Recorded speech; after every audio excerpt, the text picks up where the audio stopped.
Keys. That's all he left us. Just a heavy, rusted iron ring with 3 jagged keys clutched in my deceased father's coat pocket, alongside a crumpled, handwritten note that simply read, "For Abigail and Chloe. On your 18th birthday, open the South Barn." For our entire lives, that sprawling, weather-beaten structure at the edge of our Oregon property was totally forbidden. He told us it was dangerous, structurally unsound, and filled with toxic farm chemicals. But as my twin sister and I stood before its heavy wooden doors on a cold October morning, sliding the first key into a padlock the size of my fist, we had no idea that the rusted hinges were about to swing open to reveal a horrifying secret, one that would entirely erase the past 18 years of our lives and prove that the man who raised us was a total stranger. David Caldwell's law office smelled intensely of stale peppermint and old paper, a suffocating aroma that I will forever associate with the day my life began to unravel. My twin sister Chloe sat beside me in a stiff leather chair, her leg bouncing with a nervous, rhythmic energy that sent tiny tremors through the floorboards. I just stared at my hands. They were trembling. It had been exactly 2 months since our father, Arthur Hayes, dropped dead of a massive coronary in the middle of our kitchen. One minute he was pouring black coffee into his favorite ceramic mug, and the next he was on the linoleum, clutching his chest, the ceramic shattering into 100 jagged pieces. Chloe and I were 17. Overnight, we became orphans, left alone on a sprawling, isolated 80-acre property just outside the fog-drenched logging town of Tillamook, Oregon. Our mother, Sarah, had vanished when we were barely 3 years old. The story Dad always told us, with a jaw so clenched it looked like his teeth might crack, was that she couldn't handle the rural isolation. She packed a single suitcase, left in the middle of the night, and never looked back. We had no grandparents we knew of, no aunts, no uncles. It was just Arthur, Chloe, and me. "All right, girls," Mr. Caldwell sighed, adjusting his wire-rimmed glasses as he peered over a thick manila folder. He was a kindly man, an old friend of our father's, though I always sensed a distinct boundary between them. Arthur Hayes didn't do close friends. As you know, you both turn 18 next week. On October 14th, according to the stipulations your father set forth in his living trust, the estate week, the house, the land, and the remaining liquid assets will transfer evenly to both of you upon that date. Chloe stopped bouncing her leg. "What about the South Barn?" she asked, her voice tight. I shot her a warning glance, but my own heart skipped a beat. The South Barn. It was a massive, dilapidated red structure situated about a quarter mile from the main farmhouse, separated by a dense line of untamed blackberry brambles and dying cedar trees. While the rest of our farm was relatively well kept, the South Barn was a fortress of decay. The windows were boarded up from the inside with thick plywood. 3 heavy chains wrapped around the main sliding doors, secured by padlocks that looked like they belonged on a medieval dungeon. Growing up, the rule was absolute: never go near the South Barn. When we were 9, Chloe had chased a stray barn cat into the brambles near its perimeter. Dad had come sprinting out of the house, his face a terrifying shade of purple, shouting with a ferocity that had made me wet my pants. He had grabbed Chloe by the arm too hard and dragged her back to the house. He installed security cameras the next day, and strangely, they weren't pointed at the road to keep trespassers out. They were pointed at the house to keep us in. "The South Barn is included in the property transfer," Mr. Caldwell said, looking uncomfortable. He reached into his desk drawer and pulled out a heavy canvas coin bag. It clinked heavily as he set it on the mahogany desk. However, Arthur left specific secondary instructions regarding it. He untied the string and poured the contents onto the desk. A heavy steel ring holding 3 distinct, antique-looking keys slid out, accompanied by a folded piece of yellow legal paper. "He dropped this off to me 5 years ago," Caldwell explained softly. "He made me swear on my life that I would not give these to you until the morning of your 18th birthday. But seeing as I am leaving for a legal conference in Seattle tomorrow and won't be back until the 16th, I am entrusting them to you now. With a caveat." He leaned forward, his eyes deadly serious. "Abigail, Chloe, do not go out there until the 14th. Your father was a pragmatic man, but he was also deeply paranoid. He told me, verbatim, that if you opened it a day early, you wouldn't be ready for the burden." "Burden?" I echoed, my throat suddenly dry. "What's inside it, Mr. Caldwell?" He told us it was full of black mold and rusty tractors. Caldwell shook his head slowly. "I honestly don't know, Abigail. Arthur was a secretive man. He paid his taxes in cash. He never took out a mortgage. He lived entirely off the grid, conceptually speaking. Whatever is in that barn, it was his life's work. Or his life's curse. We left the office with the keys burning a hole in my jacket pocket. The drive back to the farm in Dad's beat-up Ford F-150 was suffocatingly silent. The Oregon rain beat against the windshield in relentless sheets, matching the turmoil churning in my stomach. For the next 6 days, those keys sat on our kitchen island.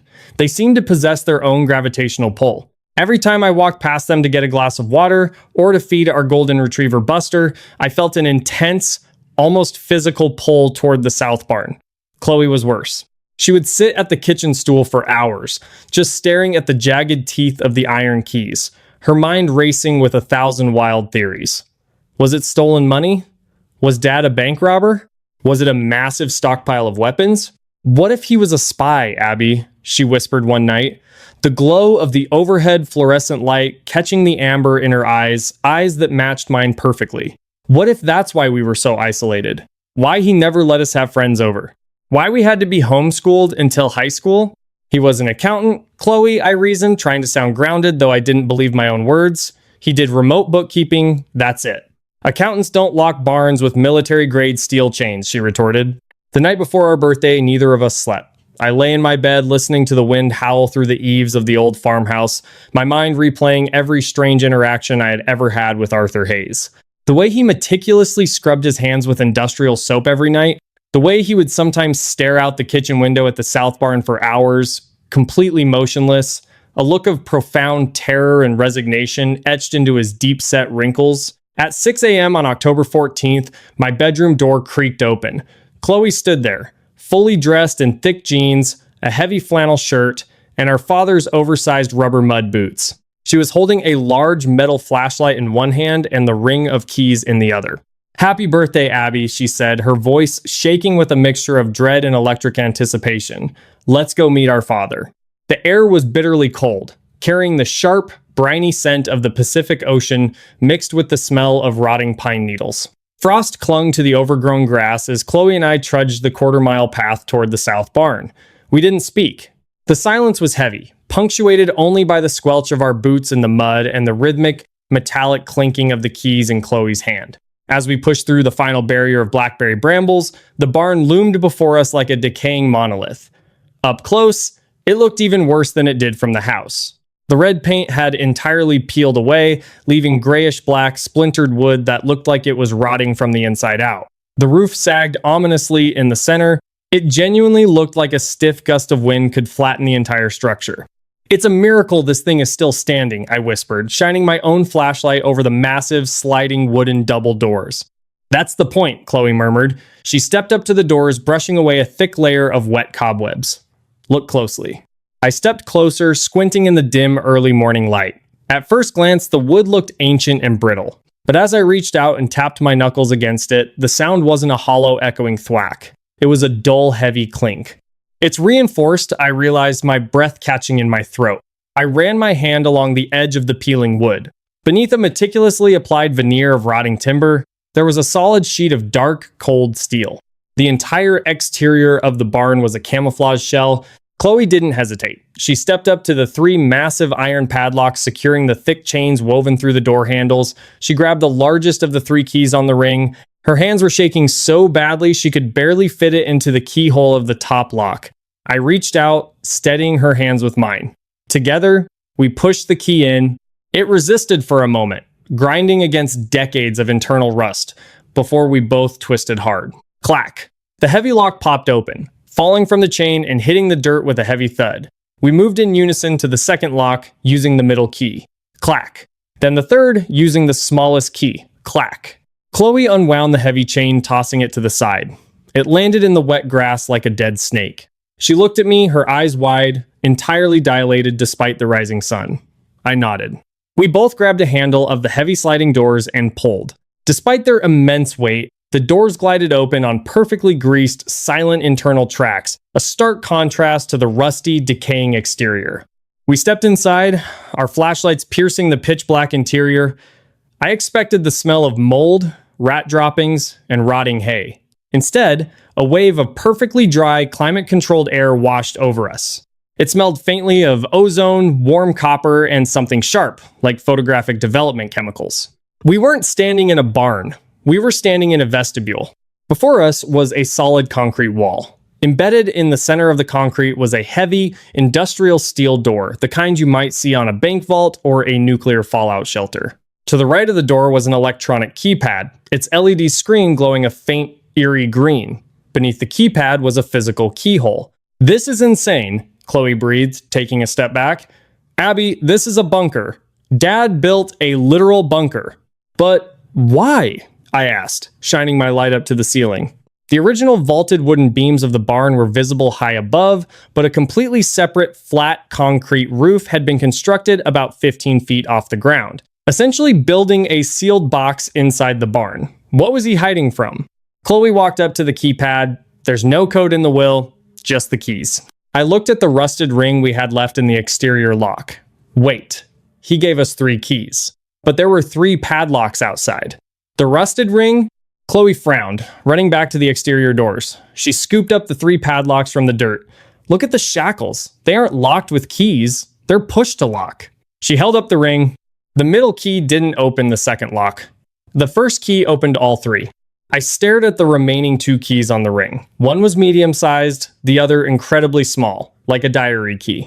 I took the ring from her, walking up to the steel bunker door. I slid the medium-sized key into the slot beneath the glowing keypad. I turned it. Instantly, the green light on the keypad flashed red. A deep, mechanical hum vibrated through the concrete floor, followed by the sound of heavy internal deadbolts retracting. Thunk, thunk, thunk. I grabbed the heavy metal latch and pulled. The door was a foot thick, lined with rubber seals. It swung outward with a heavy hiss of equalizing air pressure. As the door opened wide, a sensor must have tripped. A cascade of bright, white, fluorescent tube lights flickered on, illuminating the interior in blinding, clinical detail. Chloe and I stood in the doorway, paralyzed by the sheer impossibility of what we were looking at. It was a room about the size of a small gymnasium. The floor was covered in pristine, black and white checkered linoleum.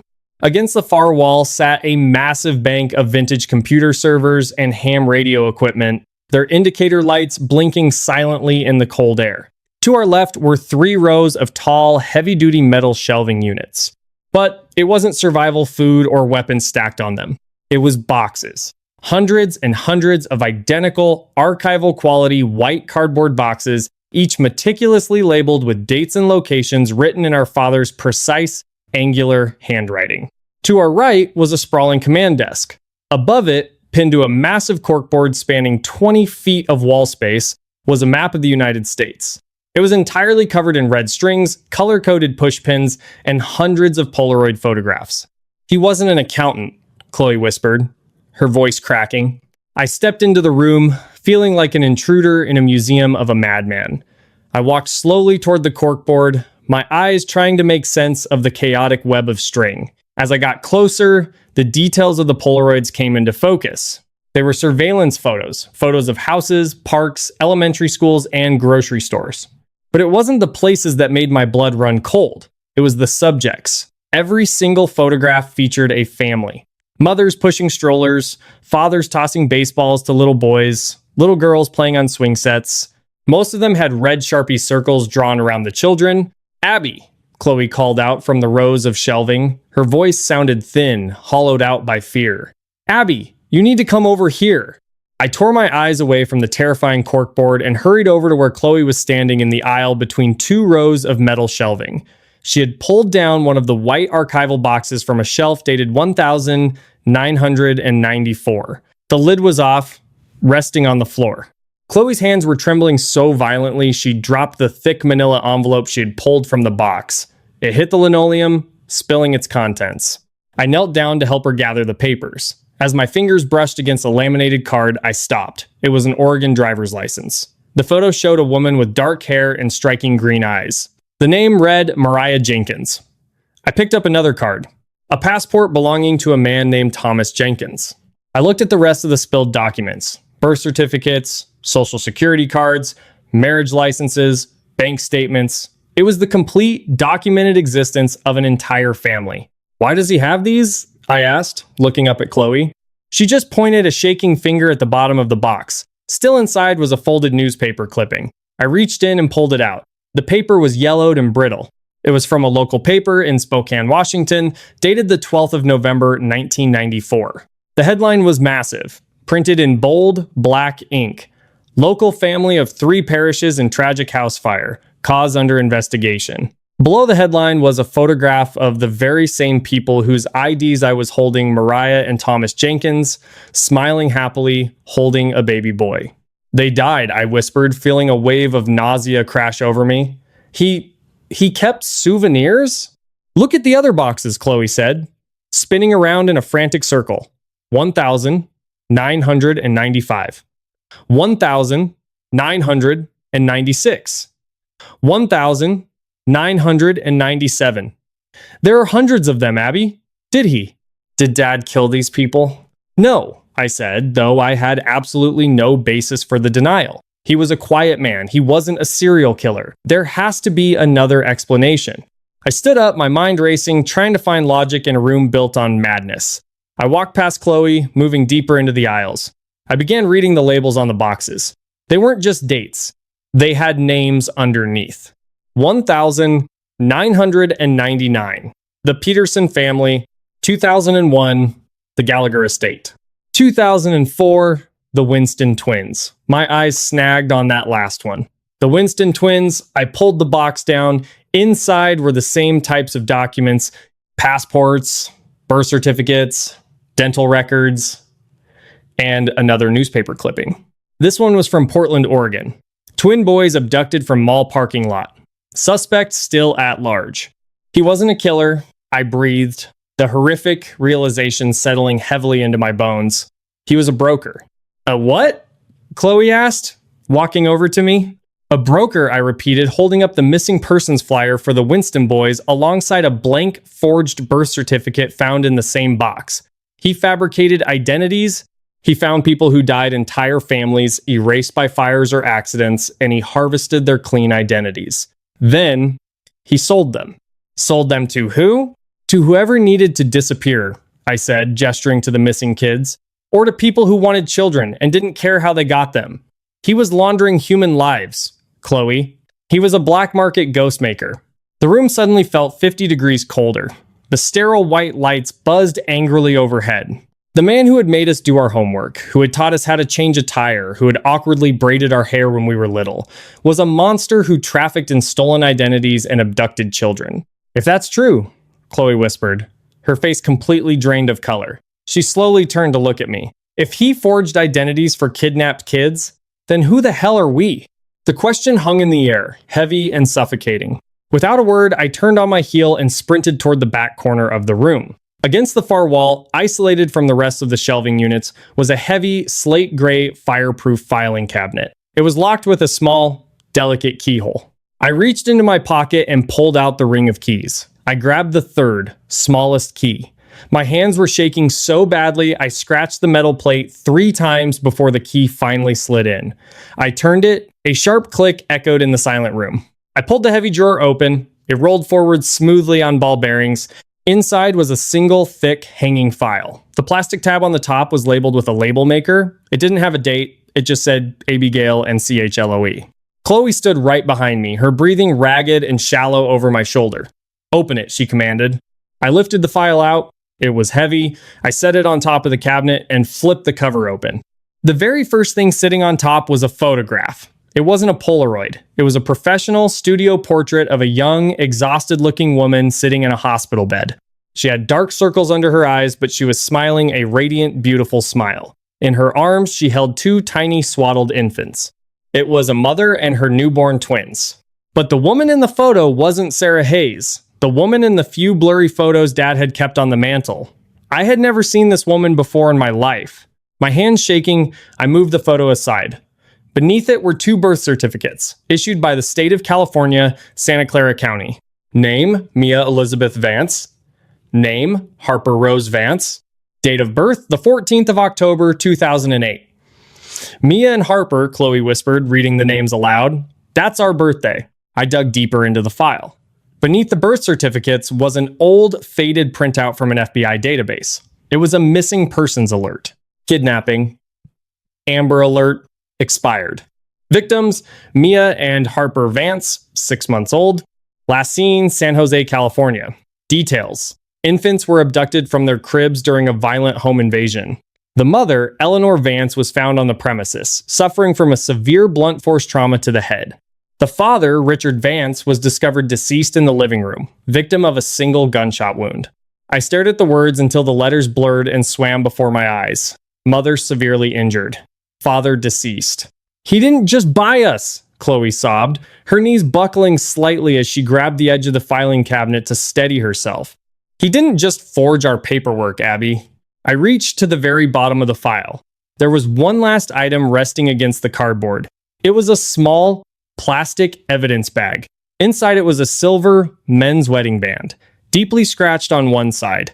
The tag stapled to the top of the bag had Arthur Hayes' handwriting on it. "Souvenir. San Jose. March 2009." A choked, guttural sound escaped my throat. The strict rules. The isolation, the cameras pointing inward at the farmhouse. He wasn't protecting us from the world. He was keeping us in prison so the world wouldn't find out what he had done. Arthur Hayes wasn't our father. He wasn't just a black market identity broker. He was the man who had murdered our real father, nearly killed our mother, and stolen us from our cribs. And for 18 years, we had called him Dad. We had loved the monster who destroyed our family. Suddenly, the heavy, mechanical hum of the bunker's air filtration system was broken by a new sound. It came from the front of the room, near the massive steel door we had left wide open. Clack, clack, clack. It was the unmistakable sound of footsteps on the concrete vestibule floor, walking slowly, deliberately toward the open vault door. Someone else was here. Footsteps echoed with a terrifying rhythmic precision against the concrete floor of the vestibule. Clack, clack, clack. I reacted entirely on instinct. I shoved the thick manila file into Chloe's chest, grabbed her by the shoulders, and forced her down behind the massive, slate-gray bulk of the fireproof filing cabinet. The metal was freezing against my back as I pressed myself flat against it, holding my breath until my lungs screamed for oxygen. My heart was slamming against my ribs so violently, I was certain whoever was walking through the door could hear it reverberating in the silent bunker. A shadow fell across the pristine black and white checkered linoleum, stretching long and distorted under the harsh fluorescent lights. "I explicitly told you girls not to come out here before the 14th, a voice called out. It was calm, steady, and horribly familiar. "I see you inherited Arthur's punctuality. Right on the dot." I squeezed my eyes shut. It was Mr. Caldwell, the kindly, peppermint-scented lawyer who had sat across from us 6 days ago, feigning ignorance about the South Barn. "You can come out, Abigail," Caldwell's voice echoed, moving deeper into the room. I could hear the scrape of his leather loafers against the floor. "There's only one door, and I'm standing in front of it." I looked at Chloe. Her amber eyes were wide with sheer, unadulterated panic, tears streaming silently down her pale cheeks. She clutched our real birth certificates to her chest like a shield.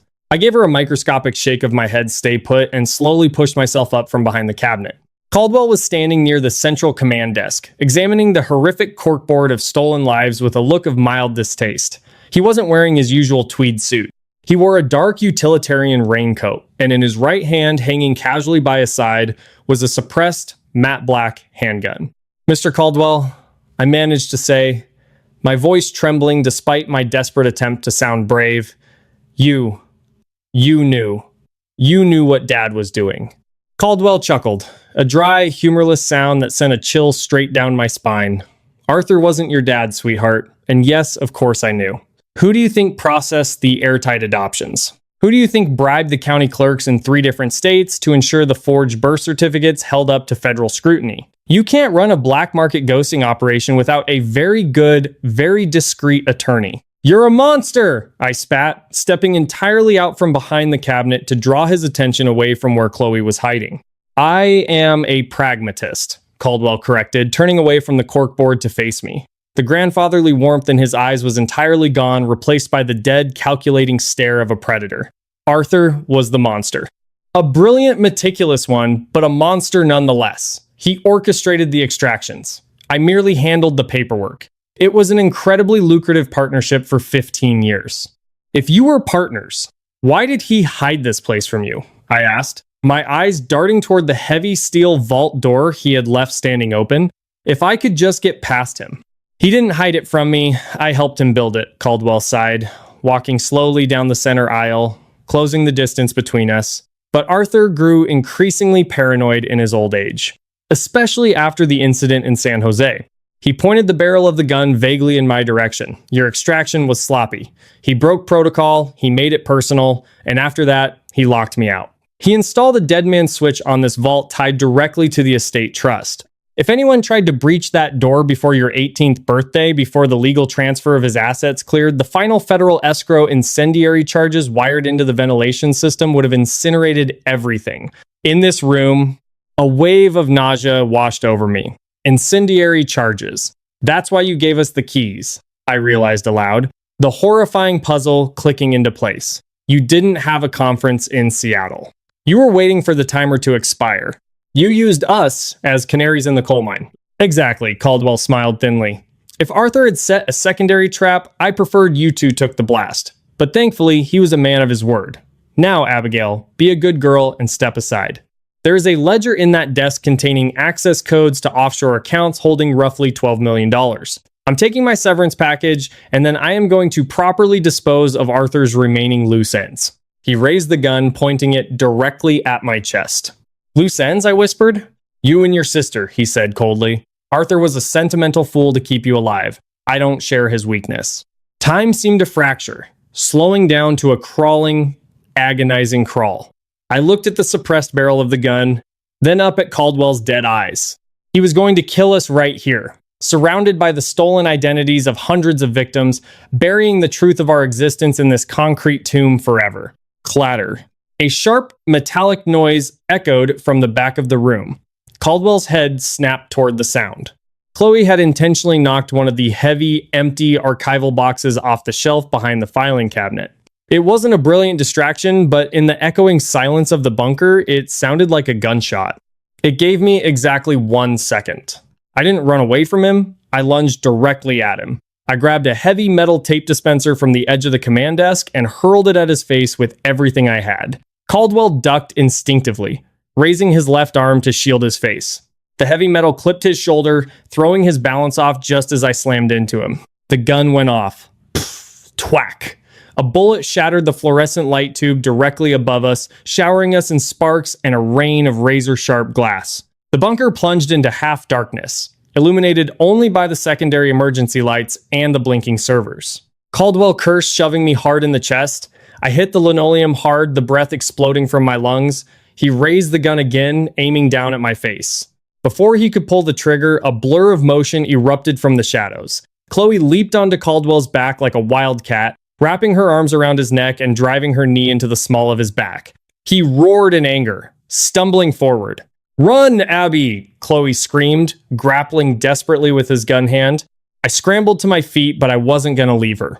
I grabbed the nearest object I could find, a thick, 3-ring binder full of Arthur's 6 surveillance photos, and swung it like a baseball bat. The heavy spine connected solidly with the side of Caldwell's head. He groaned, his knees buckling. He dropped the gun, instinctively reaching up to clutch his bleeding temple. Chloe tumbled off his back, landing heavily beside me. "The door!" I yelled, grabbing her by the jacket. We sprinted down the aisle, our boots slipping on the slick linoleum and scattered paperwork. Behind us, I heard Caldwell scrambling to his feet, letting out a roar of absolute fury. "You little bitches!" he screamed, the sound of his heavy footsteps echoing right behind us. We hit the threshold of the vault. I shoved Chloe through the massive steel doorway into the concrete vestibule. I grabbed the heavy interior handle of the vault door and planted my feet, pulling with every ounce of adrenaline coursing through my veins. The massive door began to swing shut on its pneumatic hinges. Caldwell rounded the end of the aisle, his face a mask of bloody rage. He lunged toward the closing gap, reaching out with a desperate hand. His fingers breached the threshold just as the door closed. There was a sickening crunch of bone, followed by a scream of agony so loud it seemed to vibrate the concrete walls. I didn't stop pulling. I threw my entire body weight against the heavy steel, forcing it closed until the rubber seals met. Clang. The heavy locking mechanism engaged automatically. The green light on the exterior keypad turned a solid, unforgiving red.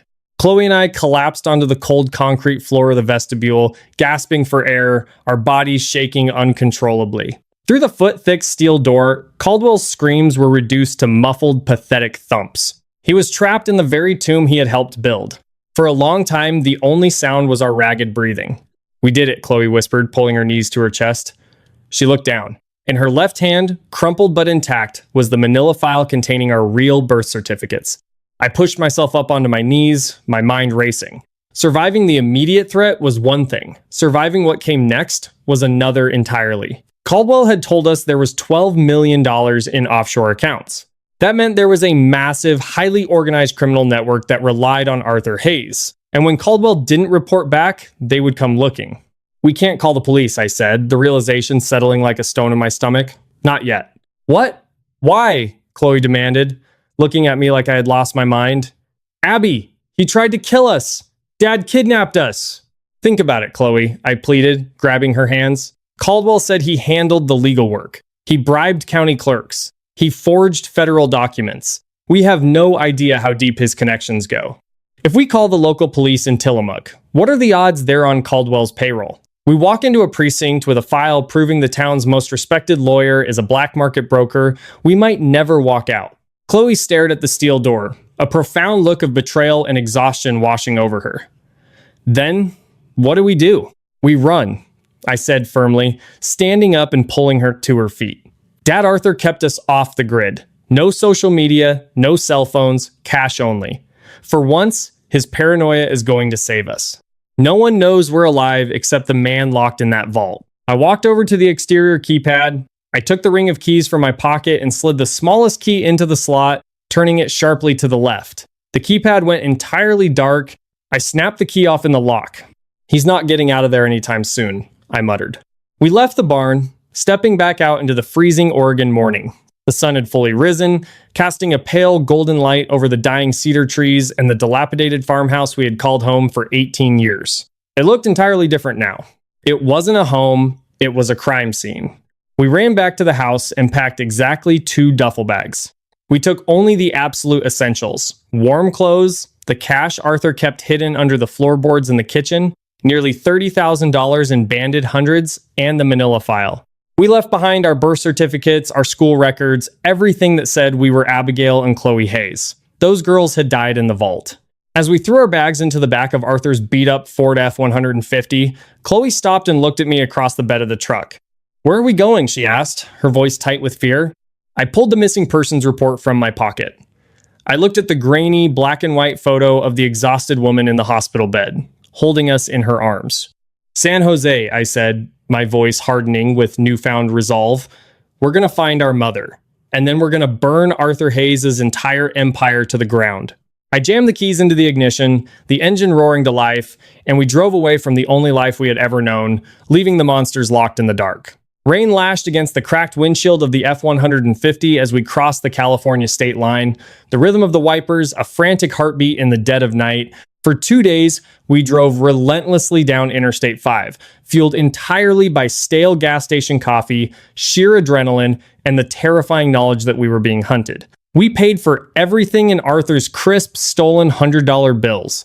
We slept in shifts in the cab of the truck, parked behind desolate strip malls, terrified that closing our eyes in a motel would give Caldwell's network enough time to track the license plate. "Read the file again," I said, my voice hoarse, gripping the steering wheel until my knuckles turned a bruised shade of white. Chloe sat in the passenger seat, the dome light casting a pale glow over the crumpled FBI report. She had memorized it by now, but the ritual grounded us. "The home invasion happened in the Willow Glen neighborhood of San Jose," Chloe recited, her voice steady but hollow, "the 12th of March, 2009. Our biological father, Richard, was killed. Our mother, Eleanor Sterling, survived blunt force trauma. After she recovered from the hospital, the trail goes completely cold. The media stopped covering the Amber Alert after a year. It's like she vanished." "She didn't vanish," I argued, my eyes scanning the dark highway. "Arthur's network erased people who wanted to disappear, but they also silenced people who made too much noise. If Eleanor kept digging for us, they would have targeted her. She's either in hiding or..." I couldn't finish the sentence. When we finally rolled into the sprawling, sun-baked expanse of San Jose on the 3rd morning, the sheer scale of the city felt suffocating. We were farm girls raised in the isolated dampness of the Oregon woods. The endless concrete and glass felt like an alien planet. We parked the truck in a sprawling, multi-level garage downtown, hoping it would blend in with the thousands of other vehicles and set to work. We started at the Santa Clara County Library, using public computers under the guise of college students doing sociological research. We couldn't use our real names, and we certainly couldn't use our forged ones. Look for property records under Eleanor Sterling, I whispered to Chloe, huddled over a keyboard. If she survived, she might have reverted to her maiden name to hide from the people who killed our dad. Hours bled into the afternoon, dead end after dead end. Property deeds, tax records, voter registries, Eleanor Sterling simply did not exist in the state of California after 2011. Despair began to claw at my throat. I pushed away from the desk, rubbing my burning eyes. She's gone, Chloe. Caldwell's people must have gotten to her. No. Wait, Chloe gasped, her fingers flying across the keys. She pulled up an archived digital newspaper from a tiny independent investigative blog based in Oakland. Look at the byline on this article from 2018. I leaned in. The article was a deep dive expose on corruption in the foster care system. The author's name was E.S. Richards. Richards, Chloe whispered, her amber eyes wide. Our dad's name was Richard, and E.S. Eleanor Sterling. It was a leap of faith, but it was the only thread we had. We cross-referenced the author's name with public domain registries and traced the blog's hosting IP address to a small, independent publishing office in a rundown district of Oakland, an hour north. We drove there as the sun began to set, casting long, menacing shadows across the industrial warehouses. The address belonged to a narrow brick building wedged between a tire shop and a vacant lot. The sign on the door read Clarion Independent Press. I pushed the heavy glass door open. A bell jingled cheerfully, a jarring contrast to the tension vibrating in my chest. The office was small, cluttered with stacks of newspapers, overflowing filing cabinets, and the heavy smell of black ink. At the back of the room, sitting behind a desk piled high with manila folders, was a woman. Her hair was heavily streaked with gray, pulled back into a messy bun. She wore thick, black-rimmed glasses, and she was aggressively typing on a mechanical keyboard. She paused, looking up at us. My breath caught. It had been 18 years. The exhausted, youthful face from the hospital photograph was deeply lined with age and grief. There was a hard, guarded edge to her posture that hadn't been there in the portrait. But the eyes, they were the exact same shade of striking, defiant amber as Chloe's. We're closed, she said, her voice gravelly and defensive. Her hand subtly moved toward the open drawer of her desk. Chloe took a step forward, trembling so violently I thought she might collapse. She reached into her jacket and slowly pulled out the laminated, faded FBI missing persons flyer. She placed it gently on the edge of the woman's desk. The woman looked at the paper. Then she looked at Chloe. Then she looked at me. The color entirely drained from her face. The pen she was holding slipped from her fingers, clattering against the desk. She stood up slowly, her chair scraping loudly against the wooden floorboards. Mia? She whispered, the name catching in her throat like jagged glass. She looked at Chloe. Harper?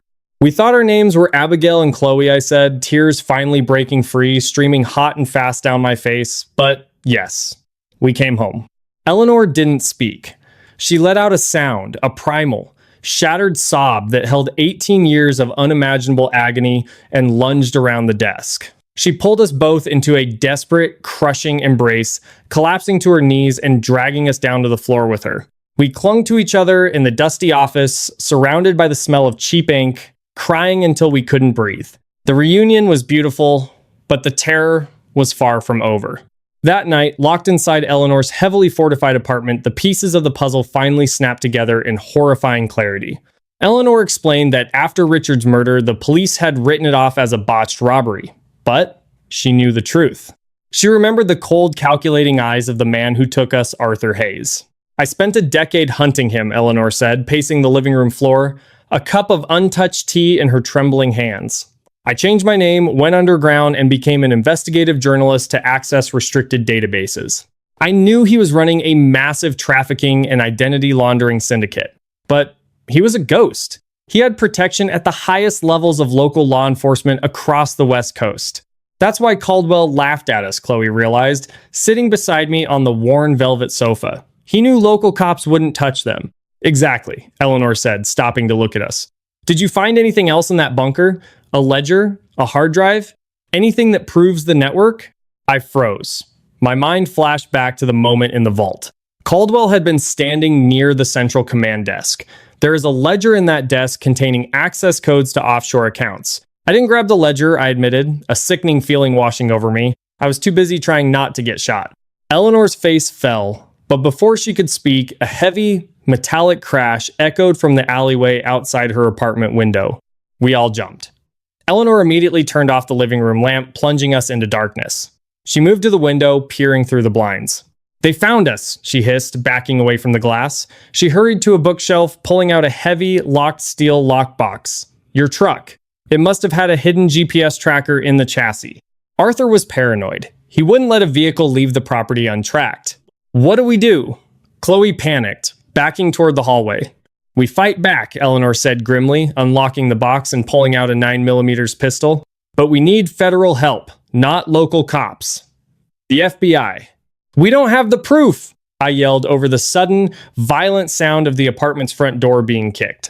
"Yes, we do," Chloe suddenly shouted. She dropped to her knees and ripped open her duffel bag. She bypassed the banded stacks of Arthur's cash and pulled out the thick, heavy item I had used to smash Caldwell in the head. The 3-ring binder of Arthur's surveillance photos. "I threw it in the bag when we ran," Chloe said, breathing heavily. "Look." She flipped it open. It wasn't just photos. Behind every single Polaroid was a meticulously typed log. Names, dates, social security numbers of the deceased, the forged new identities, and most importantly, the routing numbers of the offshore accounts used to pay for the transactions. It was the master logbook. Crash. The front door splintered inward. 2 men in dark tactical gear stepped into the entryway, raising suppressed weapons. "Get to the fire escape!" Eleanor screamed, raising her pistol and firing 2 deafening shots. The hallway erupted into chaos. Gunfire shredded the drywall around us. I grabbed the binder, grabbed Chloe by the arm, and we sprinted for the kitchen window. We scrambled out onto the rusted iron fire escape, the cold night air biting our lungs, as Eleanor provided cover fire from the living room. We didn't run aimlessly. Eleanor had a contingency plan. She met us at the bottom of the alley, bleeding from a graze on her shoulder, and shoved us into her beat-up Honda Civic. "The FBI field office in San Francisco," she barked, peeling out of the alley and tearing down the street. "It's the only place we can trust. I have a contact there." An agent who believed my story 10 years ago but couldn't get a warrant without physical proof. The drive to San Francisco was a blur of flashing lights, sirens, and sheer terror. We were pursued on the highway, a black SUV trying to run us off the road, until Eleanor executed a desperate, screeching turn across a median, losing them in the maze of city streets. When we finally crashed through the front doors of the federal building, waving the binder like a flag of surrender, it was over. The aftermath was a tidal wave of justice. The binder was the Rosetta Stone of the largest black market identity syndicate in United States history. The FBI raided the South Barn in Oregon 3 days later. They found the vault, they found the millions in stolen cash, and they found David Caldwell. He had survived, trapped in the bunker, forced to drink condensation and eat emergency rations. When they hauled him out in handcuffs, he looked like a broken, withered shell of a man. He took a plea deal instantly, giving up the names of every corrupt judge, police officer, and broker in the network to avoid the death penalty. Arthur Hayes' empire burned to the ground, just as I had promised. It took months of intense legal battles, DNA tests, and federal hearings, but the state finally recognized our truth. The forged birth certificates of Abigail and Chloe Hayes were shredded. We are 19 now. We live in a quiet, sunlit house in the hills of California with our mother, Eleanor. The nightmares still come, the cold metal of the vault, the suffocating smell of peppermint, the heavy clink of those 3 iron keys. But when we wake up, we aren't alone in a rotting farmhouse at the edge of the world. We are free, we are safe, and most importantly, we know exactly who we are. If this story proved anything to me, it's that the darkest secrets can't stay buried forever, no matter how thick the steel doors hiding them are. Uncovering the terrifying truth about our fake father was the hardest thing my sister and I ever endured, but it gave us our real lives back. Have you ever discovered a family secret that completely changed the way you viewed your past? Let me know down in the comments below. I read every single one. If you were gripped by our journey to expose the truth and find our real mother, please hit that like button, share this video with anyone who loves true crime survival stories, and don't forget to subscribe and ring the bell so you never miss another incredible real-life story. Your support helps survivors like us share our voices with the world